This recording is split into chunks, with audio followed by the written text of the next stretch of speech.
الحمد لله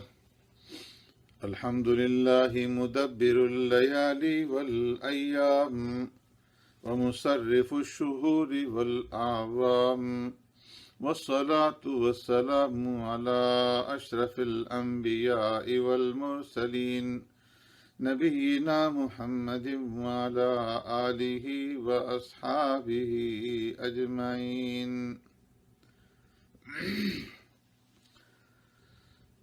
أما بعد، وما خلقت الجن والإنس إلا ليعبدون. صدق الله مولانا العظيم. میرے محترم سامعین و ناظرین،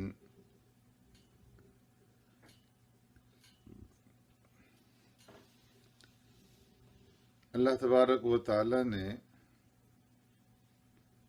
رمضان مبارک کا یہ عظیم الشان مہینہ ہمیں عطا فرمایا ہے، اور اس وقت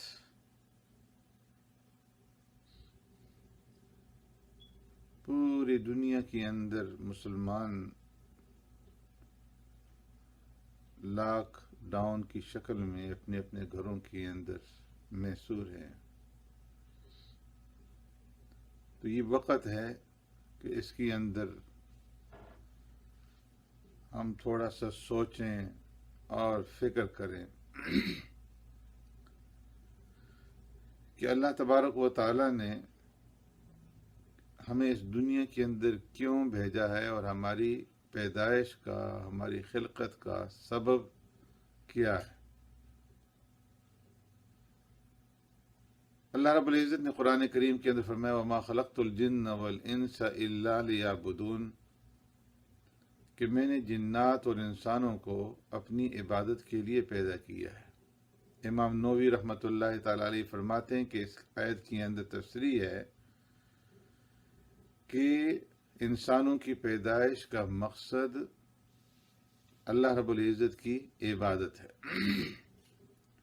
تو اس لیے انسانوں کو چاہیے کہ وہ اپنے مقصد تخلیق کو پہچانیں اور دنیا سے اعراض کرتے ہوئے جو دائمی اور ہمیشہ کا گھر ہے اس کی طرف رجوع کریں. پھر اللہ تبارک و تعالی کا ہمارے اوپر اس قدر انعامات ہیں، اس قدر نعمتیں ہیں کہ جن کی کوئی حد و نہایت نہیں ہے. تو اللہ رب العزت کی جو ہمارے اوپر احسانات ہیں، اللہ کے جو فضل ہیں ہمارے اوپر، اور اللہ رب العزت کی جو انعامات ہیں ان کے اندر ہم غور و فکر کریں. میں وَإِن تَعُدُّوا نِعْمَتَ اللَّهِ لَا تُحْصُوهَا،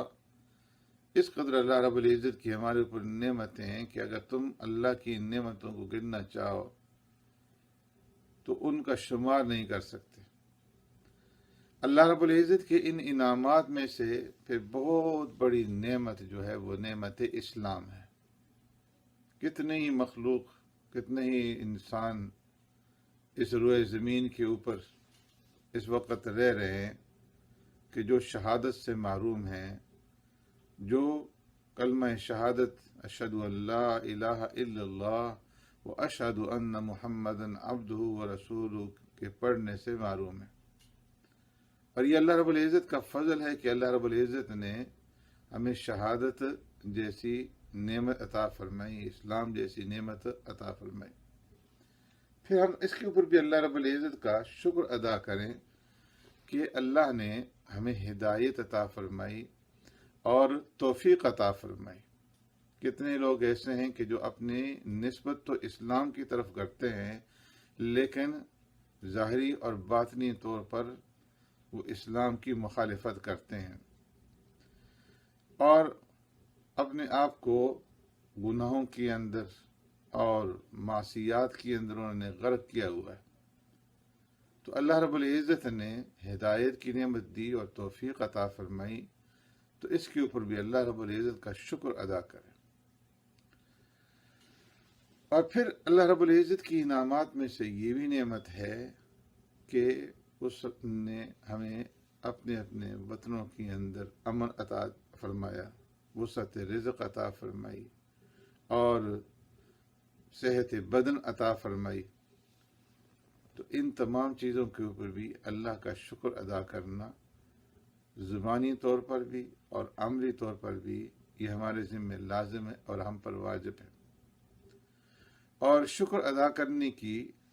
جو بڑی صورت ہے وہ یہ ہے کہ اللہ رب العزت کی احکامات کی فرمانبرداری کی جائے، اطاعت کی جائے،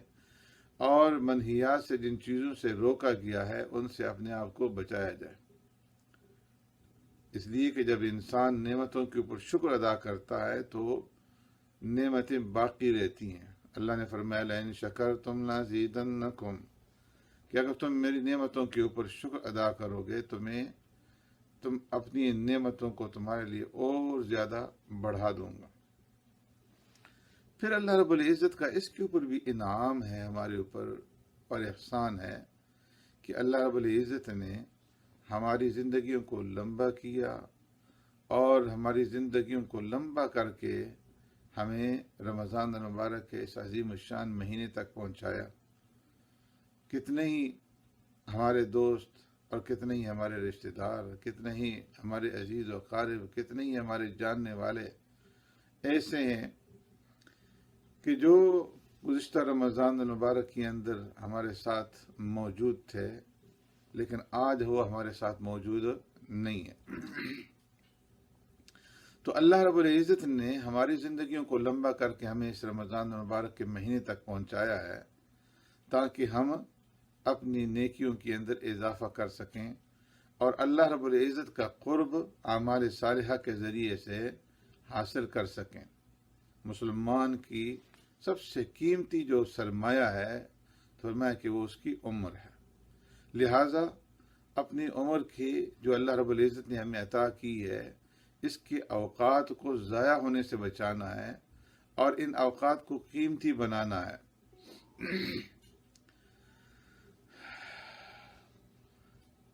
اس لیے کہ پیارے پیغمبر صلی اللہ علیہ وسلم نے ایک حدیث مبارکہ کے اندر ارشاد فرمایا اغتنم خمسا قبل خمس حیاتک قبل موتک وصحتک قبل سقمک وفراغک قبل شغلک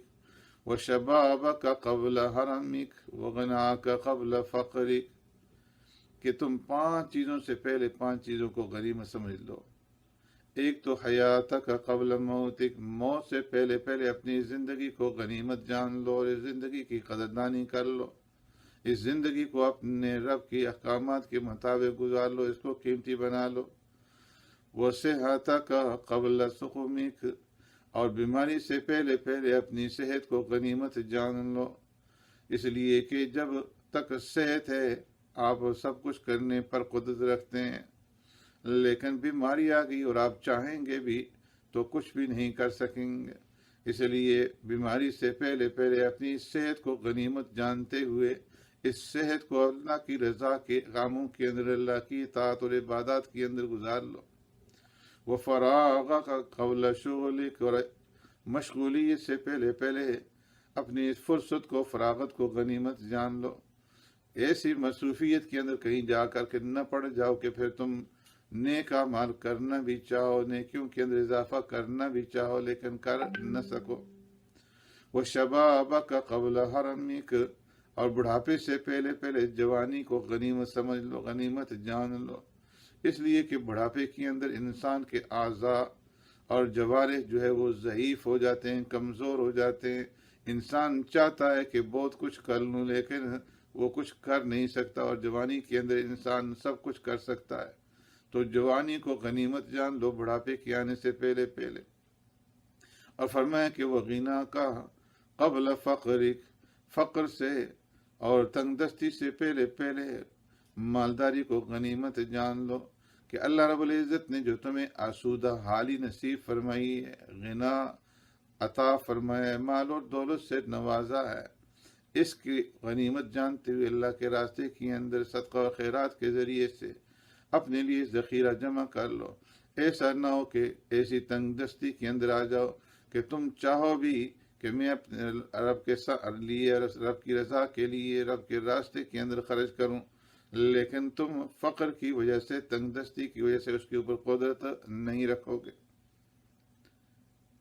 تو ان تمام چیزوں کو غنیمت سمجھتے ہوئے ان کی قدردانی کرنی ہے،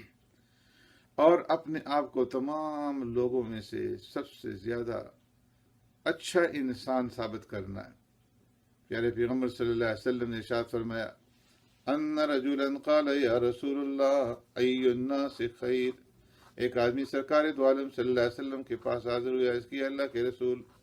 ای الناس خیر، لوگوں میں سب سے بہترین انسان کون سا ہے؟ فرمایا کہ من طال عمرہ وحسن عملہ۔ آپ صلی اللہ علیہ وسلم نے ارشاد فرمایا کہ لوگوں میں بہترین انسان وہ ہے کہ جس کو اللہ رب العزت نے لمبی زندگی عطا فرمائی اور اس کے اعمال بھی اچھے ہوئے، یعنی اس نے نیک اعمال اپنی اس زندگی کے اندر کیے اور اعمال کے اندر جو ہے بہت بڑا ذخیرہ نیکیوں کا جمع کر لیا۔ پھر اس نے عرض کیا فَأَيُّ النَّاسِ شَرٌّ، اے اللہ کے رسول لوگوں میں بدترین انسان کون سا ہے؟ تو آپ صلی اللہ علیہ وسلم نے ارشاد فرمایا من طال عمرہ وساء عملہ، کہ بدترین انسان وہ ہے کہ جس کو اللہ نے لمبی عمر عطا فرمائی لیکن اس کے اعمال بھی جتنی لمبی عمر تھی اسی قدر اس کے گناہ بھی زیادہ ہوئے، اس کی بدعمالیاں بھی، سیاکاریاں بھی اسی قدر بڑھ گئی، زیادہ ہوئی، تو اس نے اپنی اس عمر کو ضائع کر دیا۔ تو اپنی اس عمر کو جو ہے نیکیوں کے اندر، نیکیوں کے جمع کرنے کے اندر لگانا ہے، اور پھر جو بھی عمل کرے وہ صرف اللہ کی رضا کے لیے ہو، اخلاص نیت کے ساتھ ہو، اللہ کی رضا اور اس کی خوشنودی حاصل کرنے کی نیت کے ساتھ عمل کیا جائے، اس لیے کہ ریاکاری اور دکھلاوا جو ہے اس سے انسان کے اعمال جو ہے وہ برباد ہو جاتے ہیں، ضائع ہو جاتے ہیں۔ اس لیے نیک اعمال کرنے کے بعد اپنے ان نیک اعمال کو چھپانے کی کوشش کرو، اور اس طریقے سے چھپاؤ جس طریقے سے تم اپنے گناہوں کو چھپاتے ہو، جس طریقے سے تم اپنے عیوب کے اوپر پردہ ڈالتے ہو، اس طریقے سے نیکی کرنے کے بعد نیکی کے اوپر پردہ ڈالو، اور اس نیکی کو، اس اپنے نیک عمل کو چھپا کر کے رکھو کہ صرف ایک تمہیں معلوم ہو اور دوسرا تمہارے رب کو معلوم ہو۔ اگر نفل نماز ادا کر رہے ہیں تو اس کا علم تمہیں ہو اور تمہارے رب کو ہو۔ اگر رات کی تاریکی کے اندر آپ کی آنکھوں سے آنسو جاری ہوتے ہیں تو اس کا علم آپ کو ہو اور آپ کے رب کو ہو۔ اگر آپ صدقہ خیرات کرتے ہیں تو اس قدر چھپ کر کے کریں کہ لا تعلم شمالہ،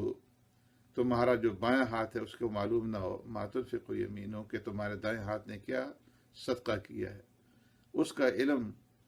یا تمہیں ہو یا تمہارے رب کو ہو۔ اور اس بات کا یقین کر لو کہ ان اللہ یتقبل من المتقین،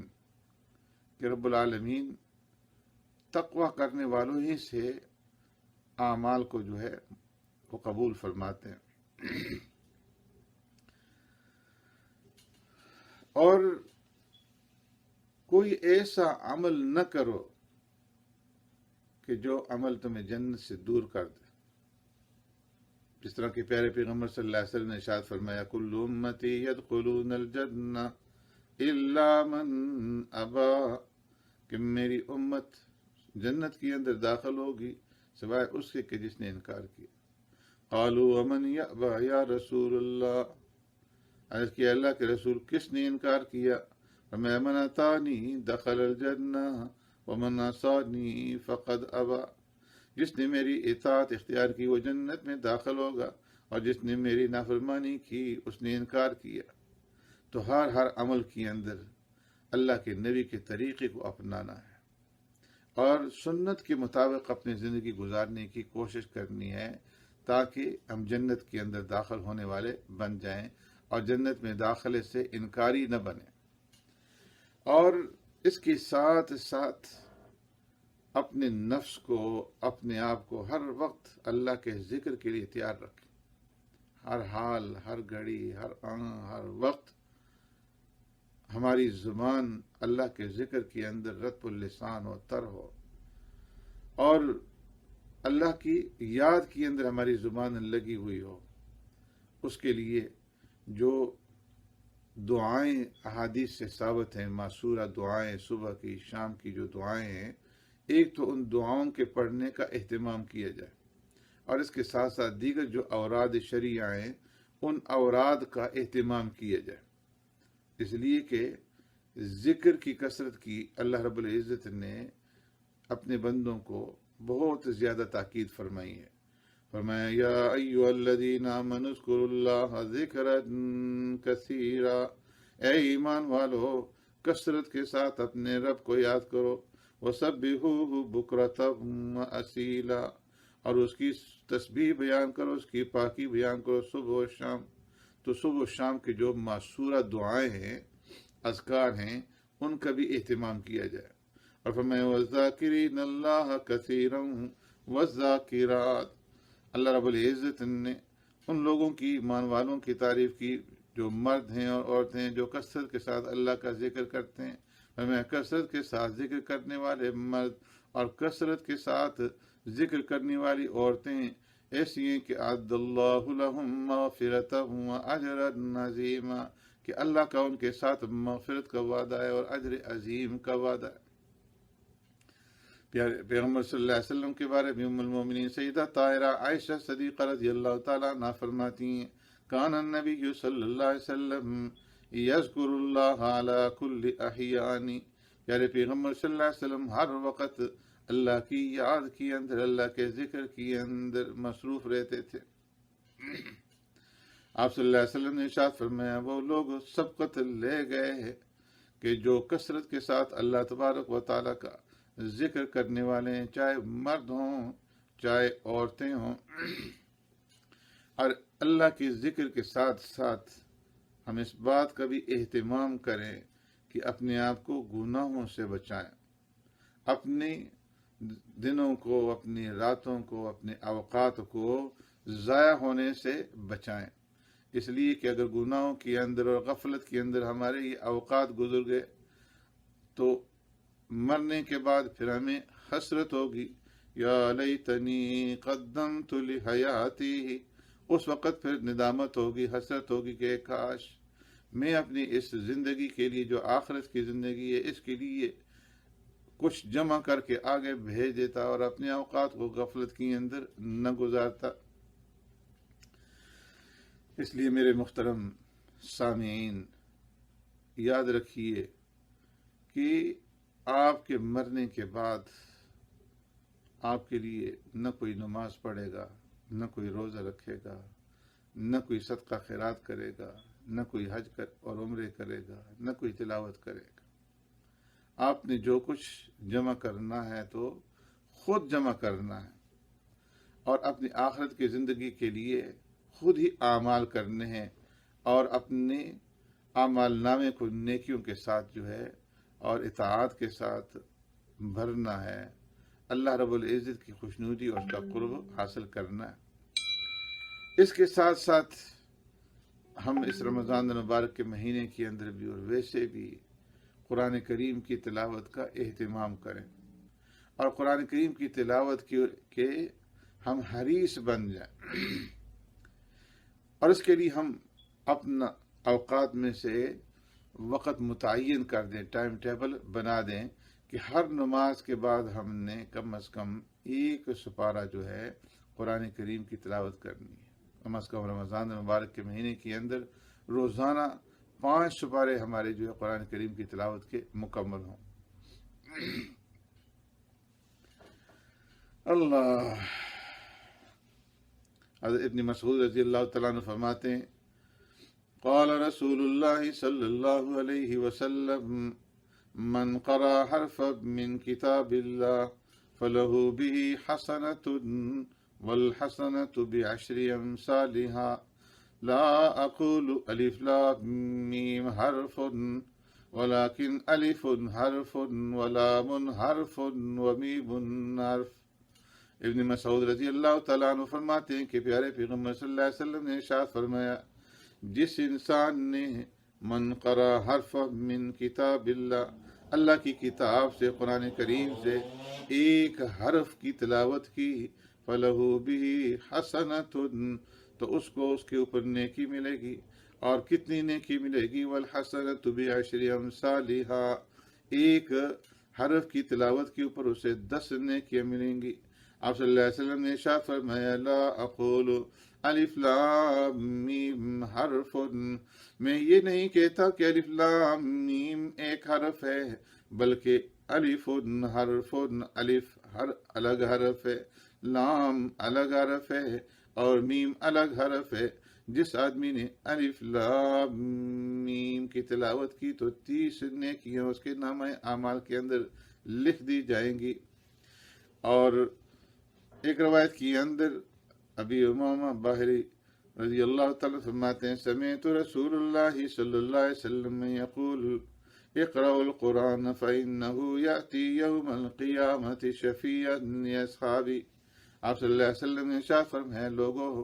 قرآن کریم کی تلاوت کرو، قرآن کریم پڑھو، اس لیے کہ قرآن کریم اپنے پڑھنے والوں کے لیے قیامت کے دن سفارشی بن کر کے آئے گا۔ تو رمضان المبارک کے مہینے کے اندر قرآن کریم کی تلاوت کا اہتمام کرنا، اور پھر رمضان المبارک کے اس مہینے کے اندر دعاؤں کا اہتمام کرنا، اللہ رب العزت سے دعائیں مانگنی ہے اور اس کا قرب حاصل کرنا، اور دعاؤں کے ساتھ ساتھ دعوت کا بھی اہتمام کرنا کہ جو ہمارے عزیز ہیں، ہمارے اقارب ہیں، ہمارے رشتہ دار ہیں، ہمارے پڑوسی ہیں، ہمارے جاننے والے ہیں، ان کو اچھی بات کی طرف دعوت دینا، ان کو نصیحت کرنا، ان کو اللہ رب العزت کی طرف متوجہ کرنا۔ اس لیے کہ دعوت والا جو کام ہے یہ انبیاء علیہ الصلوۃ والسلام کا اور رسولوں کا کام ہے، اور یہ صالحین کا کام ہے۔ تو ہمارا بھی اس کے اندر حصہ بن جائے اس عظیم الشان بابرکت مہینے کے اندر، کہ ہم لوگوں کو اللہ رب العزت کی طرف بلائیں، دین کی طرف دعوت دیں، نیکی کی طرف دعوت دیں، بھلائی کی طرف دعوت دیں، ہدایت کی طرف بلائیں۔ اس لیے کہ پیارے پیغمبر صلی اللہ علیہ وسلم نے ارشاد فرمایا، فواللہ لأن یہدی اللہ بک رجلا خیر لک من حمر النعم، اگر تمہاری وجہ سے اللہ رب العزت کسی آدمی کو، ایک آدمی کو بھی ہدایت دے دے تو کہ یہ تمہارے لیے سرخ اونٹوں کے صدقہ کرنے سے زیادہ بہتر ہے۔ اور اس کے ساتھ ساتھ ہم اپنے اوقات کو ضائع ہونے سے بچائیں۔ جو لوگ فارغ ہیں ان کی مجلسوں میں جانے سے اپنے آپ کو بچائیں، اپنی زبان کو غیبت سے بچائیں، اپنی زبان کو چغلی سے بچائیں، اور بیہودہ گوئی سے بچائیں، اور ہر اس چیز سے اپنے آپ کو بچائیں کہ جو اللہ کے غضب کو دعوت دے رہی ہو، اور اپنے اوپر لازم کر لیں کہ ہماری زبان سے اچھی بات نکلے گی، ہماری زبان سے اللہ کا ذکر نکلے گا، ہماری زبان سے اللہ کی کتاب کی تلاوت نکلے گی۔